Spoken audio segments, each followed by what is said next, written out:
Well, good evening, all my little cubs and kittens. Bursty here with you tonight, and gonna have another game thoughts.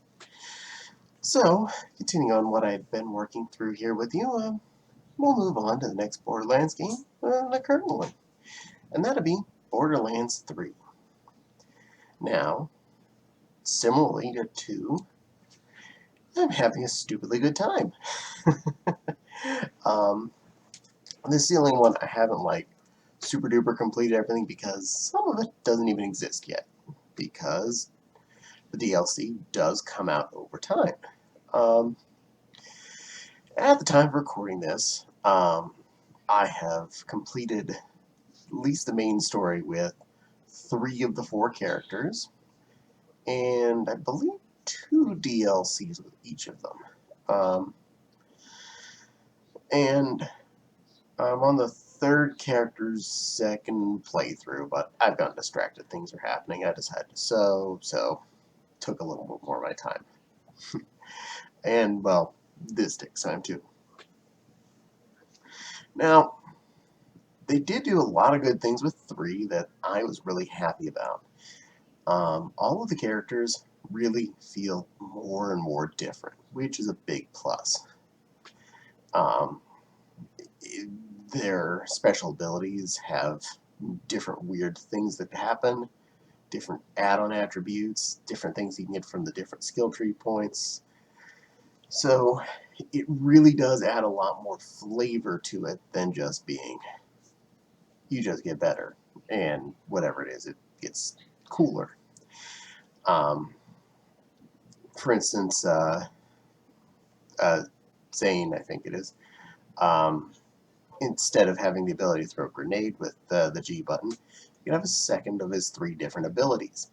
They have 3 abilities each, so you have some options. And for him, he can have 2 of them at once, assuming he didn't want to use grenades. This is cool. And each of the and you have added attributes you can add to them. So they can each have like 2 functions added on to them. The shoots missiles as well as his little drone will shoot missiles as well as the regular fire, or can freeze things, or stuff like that. So it's pretty convenient. It gives you incentive to go down a particular tree because you get extra attributes for your special ability, or potentially go down other trees to add to your special ability with stuff from the other sections. The Siren doesn't have that same ability of things just trail down, but her option was you can get attributes from all of the trees to help with this particular ability set. So maybe you were going the main route of this particular ability, but then you go down this other tree and you get a different element to put into it, or some different damaging things. So you have a little bit more to play with. And I really was so far happy with all of the skill tree items. They really were functional. I didn't feel like I was wasting time with the points. And the other one I'd played so far was the Beastmaster, and I gotta say, I really do like the fact that he not only has his special ability, but he also has a pet that is constantly out. And if it does happen to die, it comes back within 60 seconds, and then boom, you have basically someone out there attacking with you at all times. And they'll do things like help revive you. And I've been using his rack ability, so he would shoot out bird things that attack bad guys as well. So not only do I have the pet out there attacking, I had the birds out there attacking too. So he said I had some extra things that made up to 4 of them flying at once, and they regenerate fast, and I get 4 shots that are locked and loaded.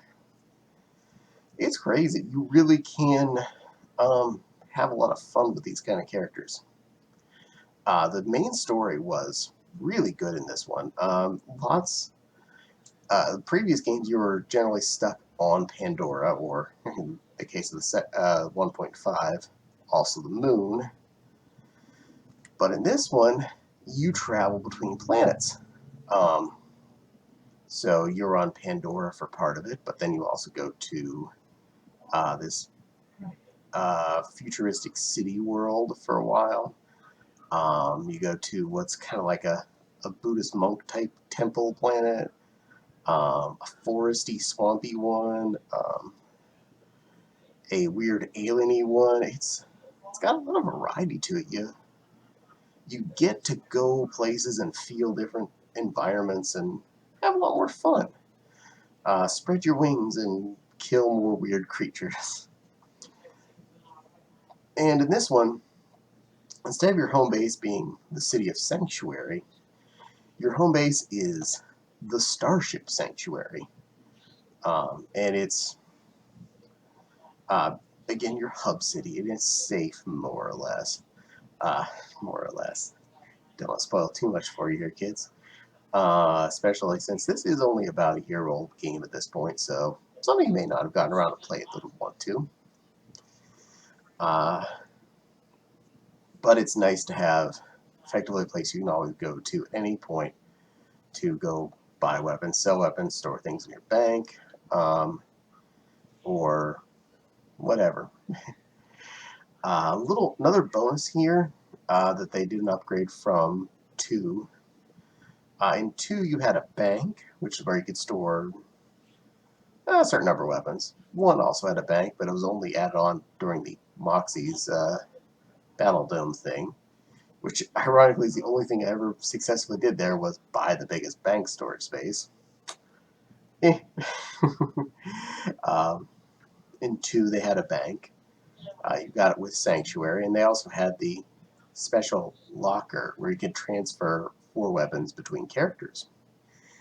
Now, this one, they got rid of that, and your bank just works for everybody.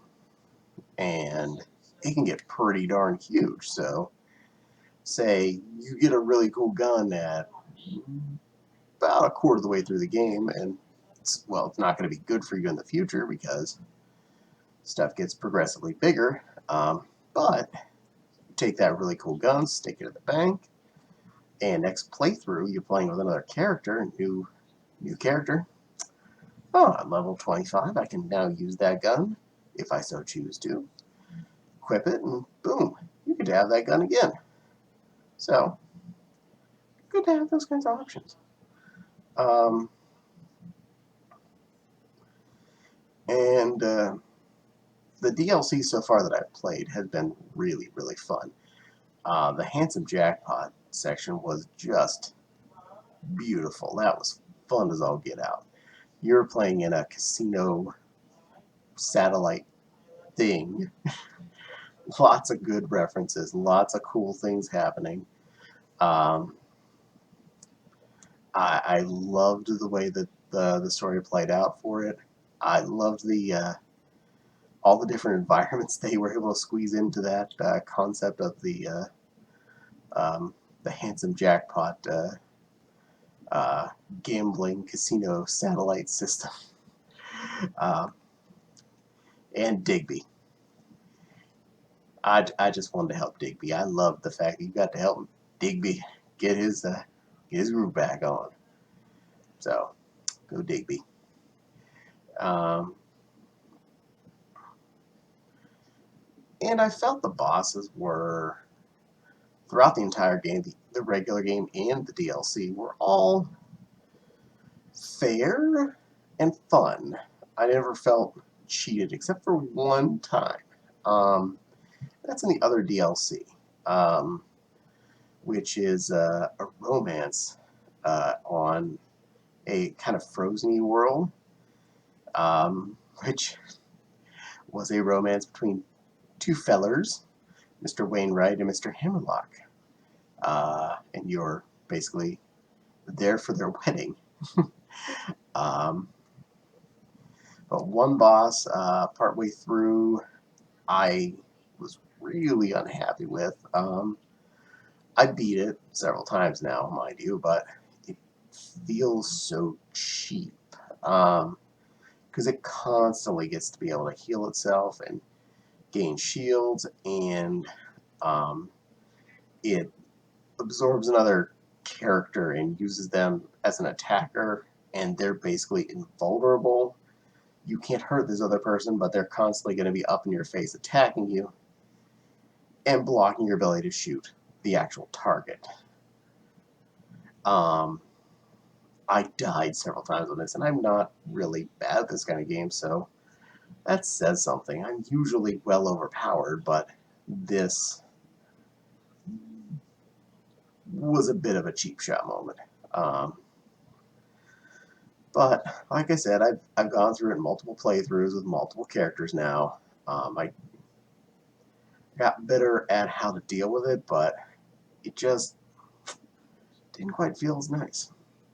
Now that other one, the DLC I was just mentioning there, was in general very fun. Frozen Wasteland, very eldritch story, lots of Cthulhuidian things, lots of tentacle monsters and stuff like that. So if you're into that, this was a really great moment for you.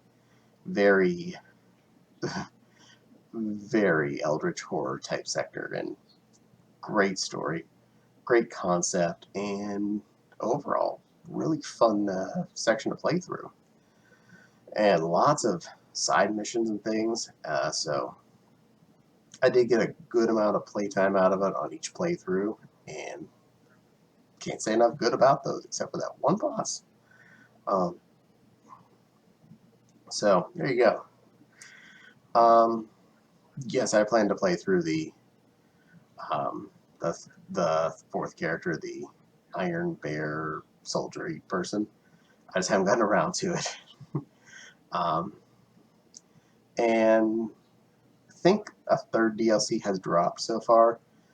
I have the season pass, so I'll be able to just play it whenever I want to, but I just haven't gotten around to it. Also, there's been a lot of random things that would be happening, like the Neon Gang was showing up, and then there would be killing one would signal for other members of them to show up and just teleport in. That was just a temporary thing, and that was just like for a while. This was something else happening in the game. So there is the fear of missing out section in this game, because there is stuff that just is happening for a couple months or whatever, and then is not happening again. So, yeah, that's a good part. Uh, Now, one thing I'm definitely going to give an extra A+ to is the guardian points function.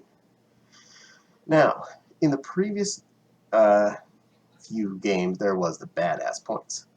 Now, how you got those was you had to do certain achievements like kill 50 skags, you get a point. Kill 100 skag or 1,000 skags, and you get 100 points or something. You know, the good, better, and best gold kind of thing.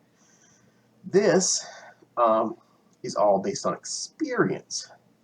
So you would just basically, as you get experience at any given time on any given character, it fills up your guardian points, which then gets you a point to spend.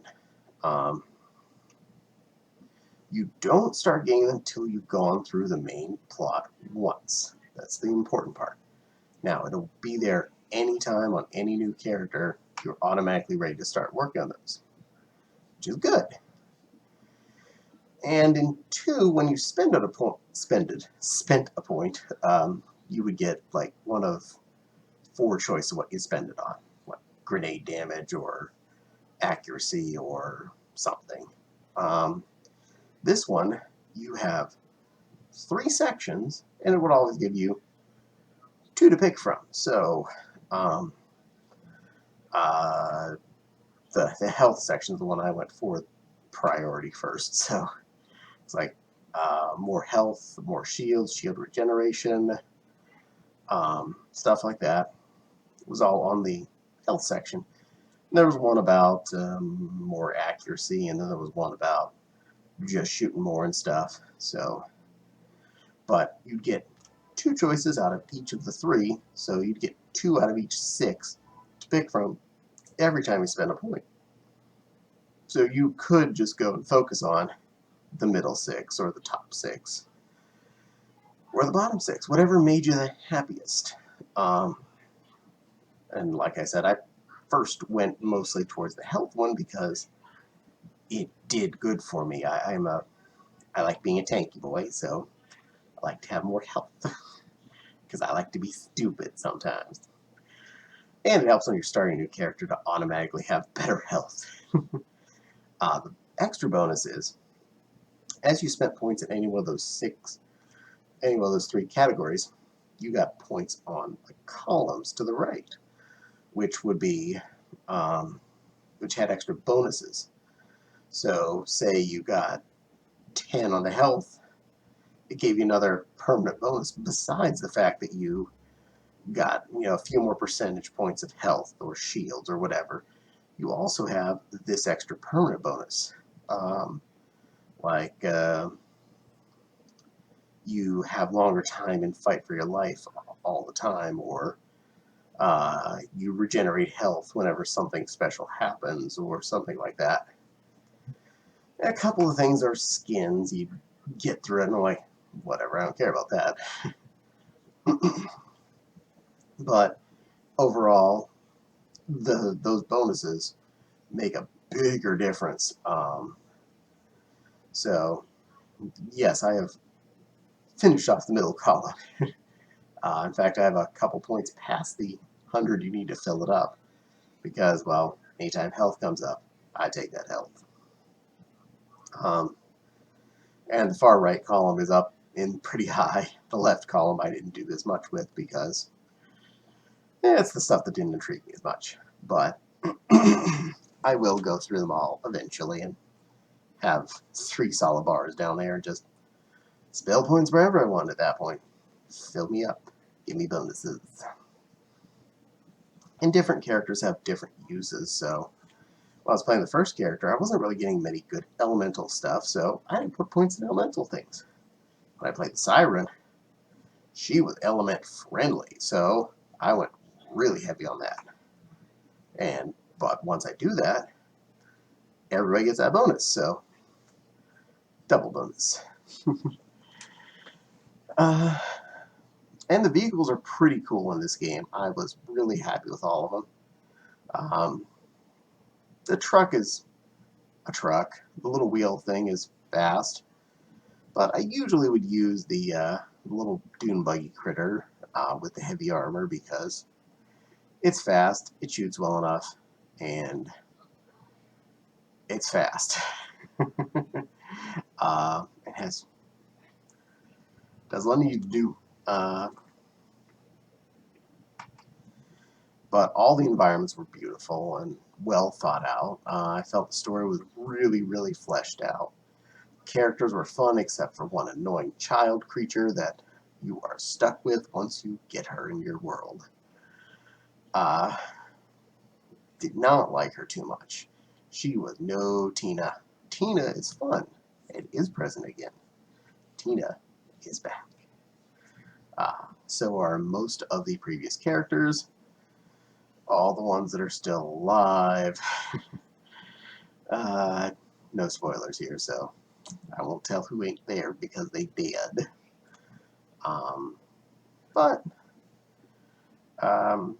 Yeah, 100% recommend this. So, wrapping up all of Borderlands. Buy 1, buy 2, buy 3. Skip 1.5, and if you like Telltale's games, buy that one. Yeah. So, if you have any opinions on any of the Borderlands games, please feel free to leave me some comments here. I really love the RPG, first-person shooter action thing going on here with lots and lots of guns to play with. And I hope they keep making these. So, for tonight. Bursty definitely wants to thank you for watching. I hope you're all having a perfect night tonight, and don't forget to like, comment, and subscribe. Ring the little dingly bell. And if you're so inclined, there's the Patreon link down there. Every little bit helps. It does support this channel and helps me buy better things like better lighting, better cameras, better microphones, all that fun hoo-ha. So far I have bought a lamp. So, Patreons, you've done things. And you do get to get something when you do Patreonize me. Such as selecting a costume for me to wear for a video or a story, depending on which level of Patreon you pick. It's good to have options. I like to give you something if I can for what you're giving me. But for now, I hope you all have good, fluffy thoughts tonight and think pretty things. And, well, Bursty likes you and thinks you're all nice, articulate fellers or women or whatever. I don't care. And, be good, kittens.